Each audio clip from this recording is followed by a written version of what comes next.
किसान, अरे ओ किसान, अरे कहाँ है बे? ओए राम, आजा भाई, अंदर आजा। क्या कर रहा है? मटर पनीर बना रहा हूँ, खाएगा? है सच में? दिखा तो जरा। अबे मूली की सब्जी और रोटी है। अबे हट, मूली की सब्जी कौन खाएगा? हम खाएंगे ना। और तुझे क्या लगा कि मैं सच में मटर पनीर बना रहा हूँ? हाँ, मुझे तो यही लगा था। अबे मेरे भोले चंद, हम गरीबों की किस्मत में मटर पनीर कहाँ? वो तो कभी कभार किसी की शादी में मिल गया तो खा लिया। हाँ यार, पिछली बार पन्नू की शादी में खाया था। सुनना, तू भी जल्दी से ब्याह कर ले यार। क्या कहा? ब्याह? क्यों भाई, तुझसे मेरी रईसी देखी नहीं जा रही है क्या? अबे तू ब्याह करेगा तभी तो मटर पनीर खाने को मिलेगा। अरे यार, मैं कहाँ से खिला पाऊंगा तुझे मटर पनीर? मेरी हालत तो तू देख ही रहा है। ले देकर बाबा का एक ही छोटा सा खेत तो है, बस उसी से काम चल रहा है। शादी करके क्या सुख दे पाऊंगा मैं किसी लड़की को? ये कहते हुए किशन अपनी टूटी फूटी झोपड़ी की तरफ देखने लगा। कोई नहीं भाई, तो देखना, कभी तो अपने भी दिन फिरेंगे। अच्छा, और अमीर बनकर क्या करेगा तू? भाई मटर पनीर की लाइन लगा दूंगा। सुबह मटर पनीर, दोपहर में मटर पनीर, फिर रात में भी मटर पनीर, और अगर रात में नींद खुल गई ना गलती से तो फिर से मटर पनीर। अबे बस कर, पूरी दुनिया के मटर और पनीर खत्म करके ही मानेगा क्या? नहीं यार, सच्ची में काश ऐसा होता ना कि एक जादू की छड़ी मिल जाती मुझे, कि बस घुमाऊं और मेरी हर मुराद पूरी हो जाती। जरा सोच के देख मेरे भाई, कितना बढ़िया हो जाता फिर तो। राम की बातों पर उसका बचपन का दोस्त किशन बस हंसता रहा। इसके बाद कुछ बोला नहीं। असल में किशन बहुत गरीब था, तो हालत राम की भी अच्छी नहीं थी। दोनों के खेत आसपास ही थे। कई साल पहले उनके पिताजी एक साथ खेती किया करते थे और अब वो दोनों भी ऐसा ही कर रहे थे।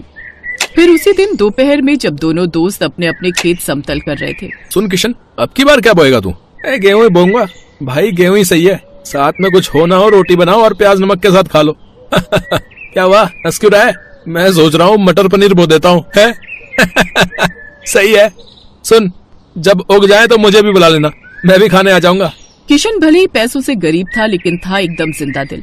कमाल तब हो गया जब उसके खेत में इस बार गेहूं की अच्छी पैदावार हुई। उसने कुछ गेहूं बेच दिए और बाकी अपने लिए रख लिए। फिर एक शाम। ओए कहाँ जा रहा है यार? बहुत दिन हो गए, नाना जी को नहीं देखा, तो बस उनसे मिलने जा रहा हूँ। अच्छा, कब लौटेगा फिर? 2-3 दिनों में आ जाऊंगा। इस बार थोड़ा रुक कर ही आऊंगा। किशन का ननिहाल उसके गांव से ज्यादा दूर नहीं था। 2 गांव छोड़कर ही उसके नाना और नानी का गांव था, जिसका नाम था चंबलपुर। अपने नाती को देखकर उसके नाना और नानी बहुत खुश हुए। और फिर नानी, गांव की हालत में तो कोई सुधार नहीं दिख रहा। कैसा दिखेगा बेटा? ना करने को कोई काम धंधा है और ना ही यहाँ की जमीन इतनी उपजाऊ है। हमारी तो जिंदगी जैसे तैसे कट गई। पता नहीं इन बेचारों का क्या होगा। हर घर में माँ बाप अपना पेट काट कर अपने बच्चों को खिला रहे हैं, और वो भी बच्चों को पूरा नहीं पड़ता। बड़ी गरीबी है बेटा, ईश्वर कृपा करे। चंबलपुर की हालत वाकई बहुत दयनीय थी। हर घर में गरीबी थी। लोग खाने के लिए कड़ी मेहनत करते थे, फिर भी उन्हें पर्याप्त खाना नहीं मिल पाता था। कुछ ऐसी ही तस्वीर किशन के गांव आनंदपुर की भी थी। पर ना तो किशन अपने गांव की हालत सुधार सकता था और ना ही चंबलपुर के लिए कुछ कर सकता था। 2 दिनों तक नाना नानी के पास रहने के बाद वो अपने गांव आनंदपुर आ गया। रात में उसने अपने लिए दाल रोटी बनाई और जैसे ही वो खाना खाने वाला था, तभी उसे बाहर से किसी की आवाज आई। कोई है क्या?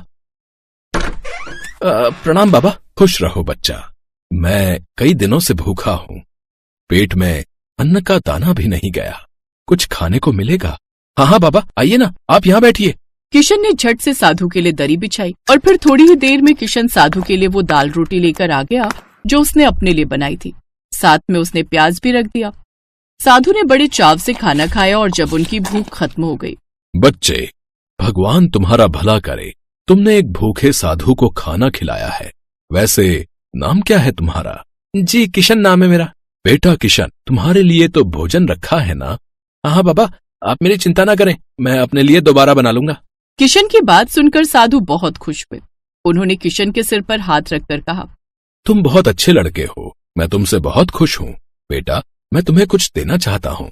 नहीं बाबा, मैं खुश हूँ, मुझे कुछ नहीं चाहिए। किशन ने हाथ जोड़कर साधु से कहा, लेकिन तभी साधु मुस्कुराए और उन्होंने एक मंत्र पढ़ा और अगले ही पल एक बड़ी सी कढ़ाई उनके सामने थी। ये लो बच्चे, ये कढ़ाई आज से तुम्हारी है। नहीं बाबा, मुझे इतनी बड़ी कढ़ाई की जरूरत नहीं है, मैं तो अकेला रहता हूँ, मैं क्या करूंगा इसका। बच्चा, ये कोई ऐसी वैसी कढ़ाई नहीं है, मेरा मंत्र प्रसाद है। इसमें तुम सिर्फ पानी डाल देना और फिर जो चाहोगे वो पकवान इसमें बनकर तैयार हो जाएगा। इस कढ़ाई की वजह से तुम्हारी पूरी रसोई जादुई बन जाएगी और उस जादुई रसोई से तुम कभी किसी को भूखा नहीं लौटने दोगे। ये मेरा अटल विश्वास है तुम पर। साधु की बात सुनकर किशन की आंखें खुली की खुली रह गई। उसने फौरन साधु को प्रणाम किया और फिर बाबा एक बात कहूं?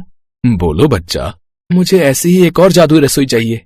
लालच करना अच्छी बात नहीं है बच्चा। नहीं नहीं बाबा, इस कढ़ाई से मैं आनंदपुर के लोगों को खाना खिलाऊंगा और दूसरी रसोई मैं चंबलपुर में बनाऊंगा। वो मेरे नाना नानी का गांव है, वहां बहुत गरीबी और भुखमरी है। ठीक है बच्चा, जैसा तुम चाहो, बस याद रखना चाहे जो हो जाए कभी लालच नहीं करना। इतना कहकर साधु वहां से चले गए।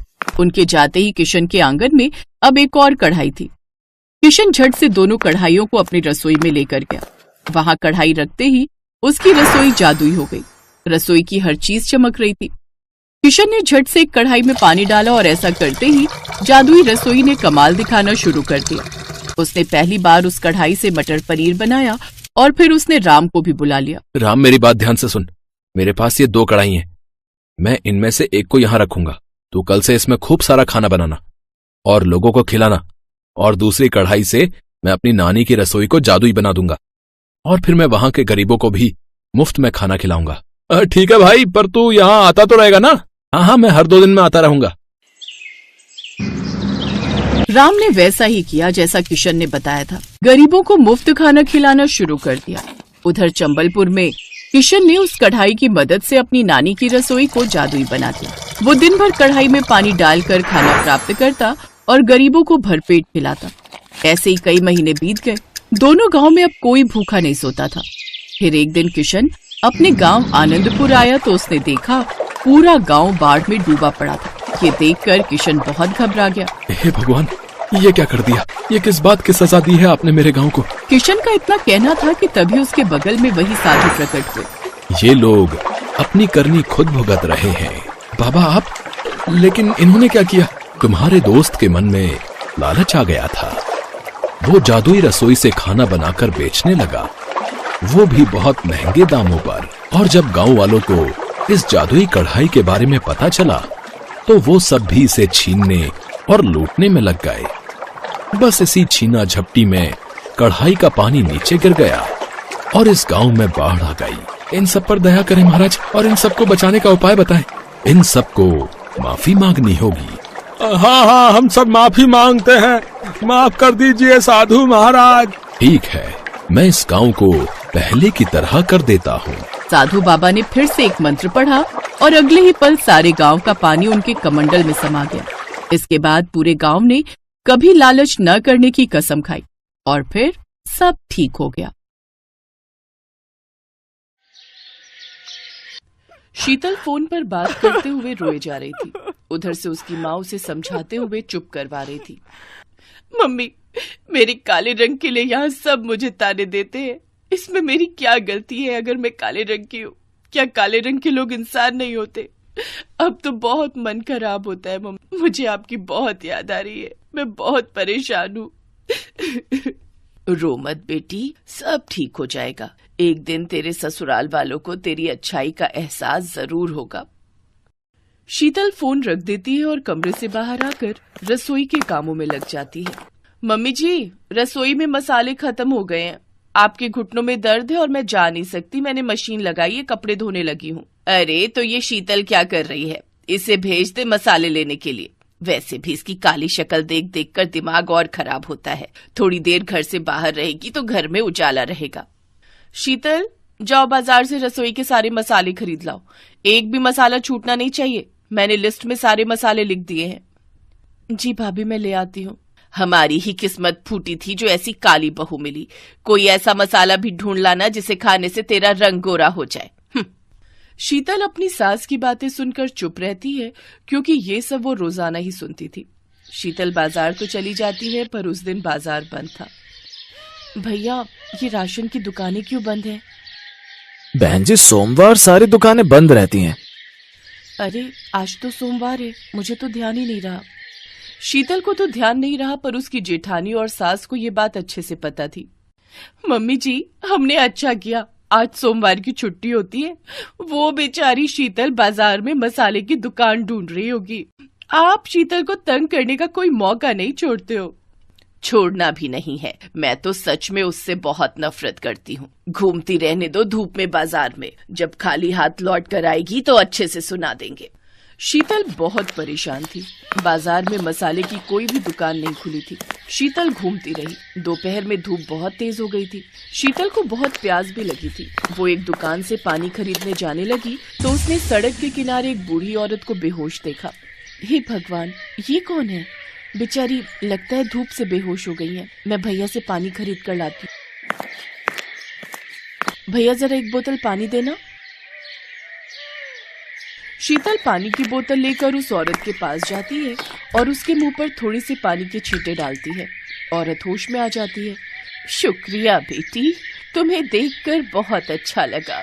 तुमने मेरी मदद की। आज के जमाने में कौन किसी की परवाह करता है।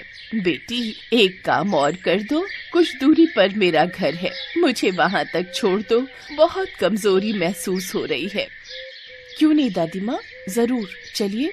शीतल उन बूढ़ी औरत को उनके घर तक छोड़ देती है। बातों बातों में शीतल अपने बारे में बात करती है।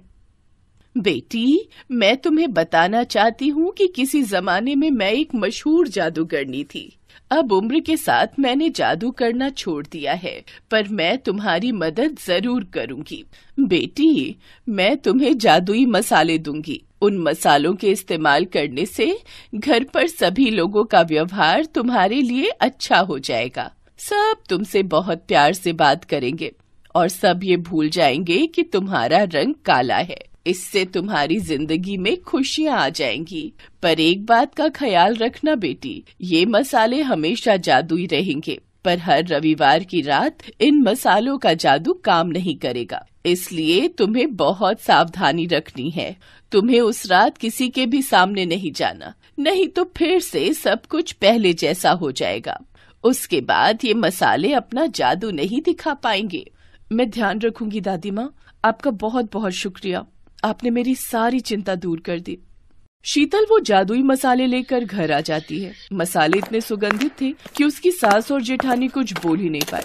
उस दिन सब्जी में वही मसाले इस्तेमाल हुए और जादुई मसालों ने अपना काम करना शुरू कर दिया। वाह, क्या सब्जी बनाई है शीतल बहू। चलो अब तुम भी बैठकर खा लो। सुबह से काम में लगी हुई थी। सारे सामान भी खरीद कर लाई हो घर के लिए। हाँ, बाकी की रोटियां मैं बना लेती हूँ। तुम भी बैठो और सबके साथ खाओ। शीतल हैरान रह गई। जादुई मसाले के जादू की वजह से उसकी सास और जेठानी उससे खूब प्यार से बात करने लगी। 3-4 दिन तक ऐसे ही रहा, पर जब संडे आया तो शीतल को चिंता हो गई। आज तो संडे है, आज रात मुझे बहुत ध्यान देना है। ऐसा ना हो कि किसी को पता चल जाए। मैं कमरे में ही रहूंगी। शीतल, मैं और बड़े भैया रात को शादी में जा रहे हैं। हम सुबह तक लौटेंगे, तो माँ का ख्याल रखना। हाँ, आप चिंता मत करो। चलो अच्छा है, आज रात ये और भैया शादी में जा रहे हैं। मैं चुप करके सो जाऊंगी, किसी को पता नहीं चलेगा और कल सब कुछ फिर से ठीक हो जाएगा। शीतल को तसल्ली थी कि रवि और उसके जेठ दोनों शादी में चले गए हैं। शीतल ने सोचा वो अपने कमरे की कुंडी लगाकर सो जाएगी ताकि रविवार की रात आराम से निकल जाए। पर अचानक शीतल की सास अपने कमरे में से आवाज लगाने लगी। कविता बहू, जल्दी आओ, मेरी सांस घुट रही है। सास की आवाज शीतल ने भी सुन ली थी। वो भी जेठानी के साथ अपनी सास के कमरे में जाती है। सास की तबीयत बहुत ज्यादा खराब हो चुकी थी। शीतल को याद ही नहीं रहा कि मसालों का असर खत्म हो चुका है। मम्मी जी, चिंता मत करो, हम आपको अभी डॉक्टर के पास ले चलते हैं। ये लो, कर लो बात। जैसी शक्ल वैसी अकल। अरे इतनी रात में कोई ऑटो रिक्शा नहीं मिलेगा, ना ही कोई गाड़ी मिलेगी। भाभी, कार तो घर पर खड़ी है ना, हम अपनी कार से ले चलते हैं। हमें कार चलानी थोड़ी आती है। ये दोनों भाई भी घर पर नहीं है। भाभी, मुझे ड्राइविंग आती है, आप टेंशन मत लो। चलिए मम्मी जी, मैं आपको डॉक्टर के पास ले चलती हूँ। शीतल ने बिना देर किए अपनी सास को कार में लिटाया और कार चलाकर अस्पताल ले गई। समय पर इलाज मिलने से सास की तबीयत में सुधार हो गया। पर ये क्या, मसालों का असर तो हट चुका था, फिर भी सास आज अपनी बहू शीतल की तारीफ कर रही थी। मुझे माफ कर दो बहू, मैंने हमेशा तुम्हारे काले रंग का मजाक उड़ाया, पर तुम तो सर्वगुण संपन्न हो। ये बात मुझे कल पता चल गई कि तुम हमारे लिए कितना सोचती हो। हम तुम्हें कितने ताने देते हैं, फिर भी तुम हमारी भलाई देखती हो। कविता, अपनी देवरानी से अब गलत बात मत करना। शीतल बहुत अच्छी है। हाँ मम्मी जी, अब नहीं करेंगे। शीतल, आई एम सॉरी, अब हम तुम्हारे काले रंग के लिए तुम्हें कभी ताना नहीं देंगे। शीतल खुश थी कि भले ही जादुई मसालों का असर खत्म हो गया, पर मुसीबत के समय अपनों के काम आकर शीतल ने सबका दिल जीत लिया। हेलो दोस्तों, कैसे हैं आप सब? हमारी कहानियाँ देखने के लिए हमारे चैनल को सब्सक्राइब कीजिए और हाँ, बेल आइकॉन पर क्लिक करना मत भूलिएगा।